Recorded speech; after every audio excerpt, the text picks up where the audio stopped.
Karena hari ini kita bakal bahas topik yang biasa dibilang berat tapi bikin ringan.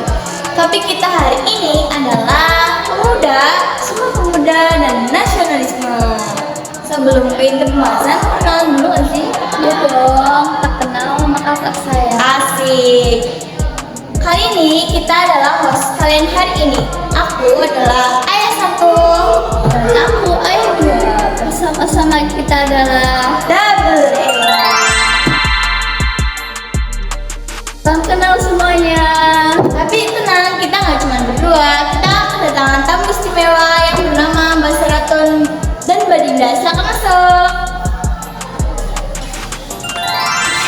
Halo semuanya. Senang banget ya bisa ikut ngobrol di Ayah Tahu. Hai, udah siap banget nih berbahas hal penting tapi tetap seru. Nah, kalian pasti pernah dengar kan soal Sumpah Pemuda? Ya. Tapi kadang kita mikir, ya udah, itu kan sejarah. Padahal maknanya luas banget loh kalau dipikir-pikir. Iya, zaman dulu anak-anak muda bersepakat soal satu tanah air, satu bangsa, satu bahasa.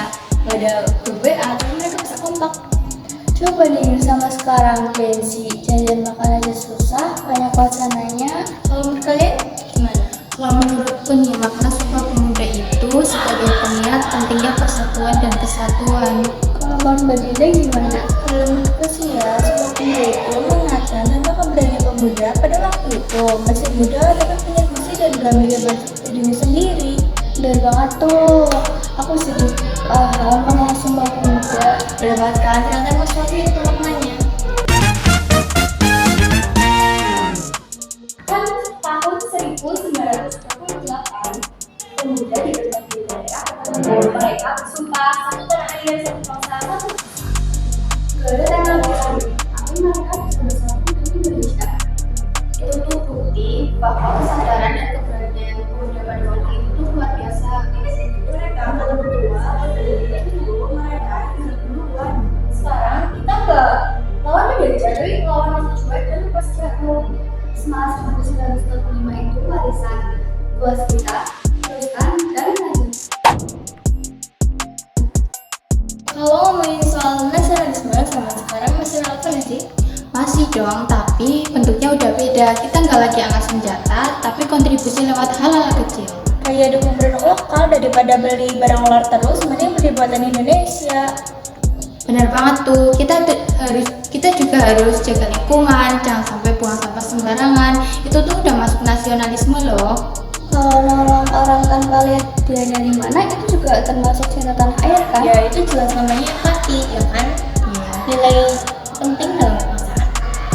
Di medsos juga penting loh, jangan sampai kita asal sebar berita, karena hoax bisa bikin negara jadi rusuh.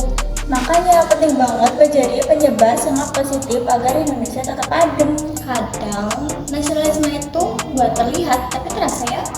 Kayak bangga pakai batik, pakai bahasa Indonesia yang baik, itu simpel tapi penting.